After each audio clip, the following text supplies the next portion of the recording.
उदाहरण 2 5-6 का ये बोल रहा है ABCD समलंब है। ABCD समलंब चतुर्भुज है।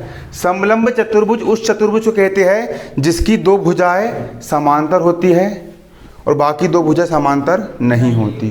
तो ABCD क्या है? समलंब है, जिसमें AB और DC ये समांतर का चिन्ह होता है। कैसी है? समांतर है। AB भुजा और DC भुजा ये दोनों भुजाएं कैसी है? समांतर है। असमांतर भुजा, ये दोनों भुजा असमांतर होती है। समलंब में सिर्फ दो भुजाएं समांतर होगी, बाकी दो समांतर नहीं होगी। तो असमांतर भुजा AD और BC पर क्रमशः बिंदु AD भुजा पर बिंदु E है और BC भुजा पर बिंदु कौन सा है? F है। और ये इस प्रकार बने हैं कि EF और AB समांतर है। EF और AB भी क्या है? आपस में समांतर है। क्लियर? EF और AB क्या है? आपस में समांतर है। तो सिद्ध करके लाओ AE बटे ED बराबर BF बटे FC। ये आपको सिद्ध करके लेके आना है। अब रचना, सबसे पहले अपन ने क्या रचना करे? रचना अपन ने ये करे, बिंदु A और बिंदु C को मिलाया, डेड करके मिला दिए। अब बिंदु A और C को मिलाया, जिससे जो रेखा AC बनी, ये रेखा AC ने EF को इस बिंदु पर प्रतिच्छेद करा। जो EF को बिंदु G पर प्रतिच्छेद करती है, EF को ये बिंदु G पर क्या करती है? प्रतिच्छेद करती है। कर दी बिंदु G पर प्रतिच्छेद। अब दिया है, सवाल में दिया है AB और DC समांतर है। AB और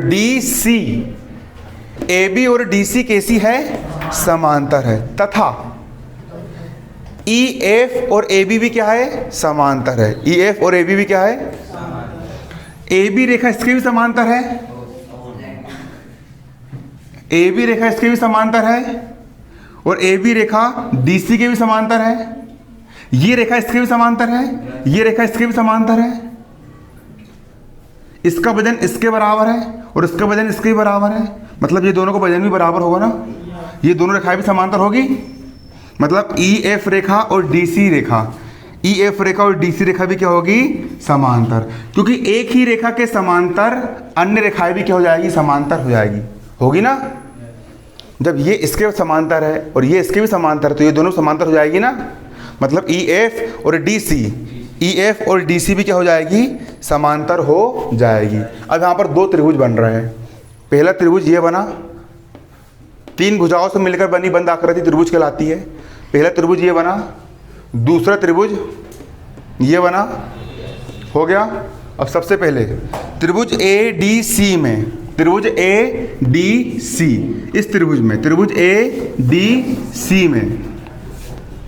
इस त्रिभुज में क्या है कि EG और DC, कौन सी? EG और DC समांतर है समांतर।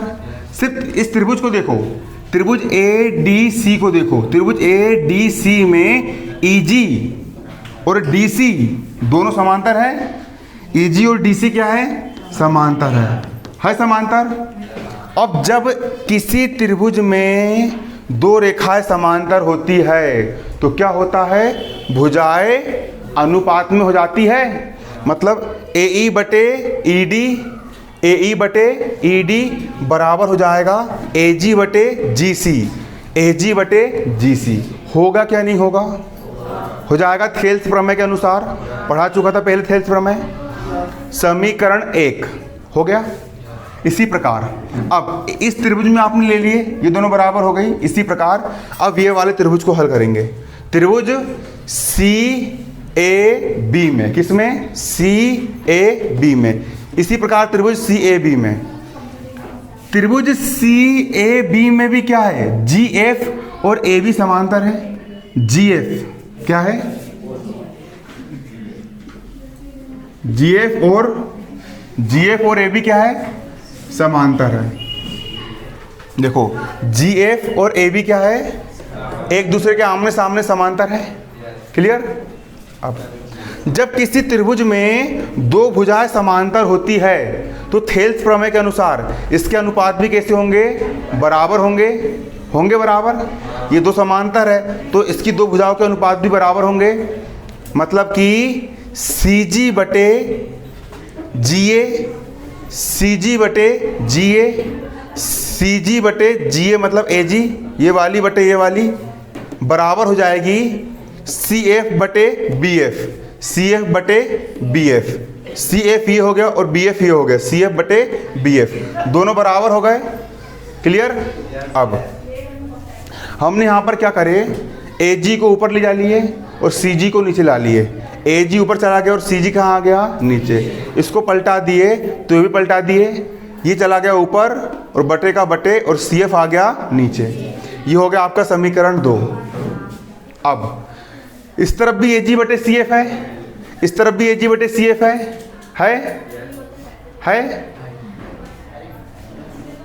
इधर ए जी है, इधर ए जी इसके बराबर है और इधर ए जी इसके बराबर है ना। इधर इधर इधर भी ए जी, इधर भी क्या है, ए जी है।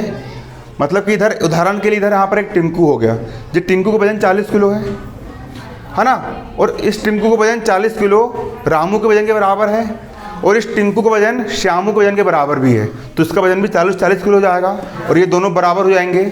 मतलब ए जी बटे सी जी इसके बराबर है, ए जी बटे सी जी इसके भी बराबर है, तो ये दोनों भी आपस में क्या हो जाएंगे, बराबर होंगे कि नहीं होंगे, होंगे ना।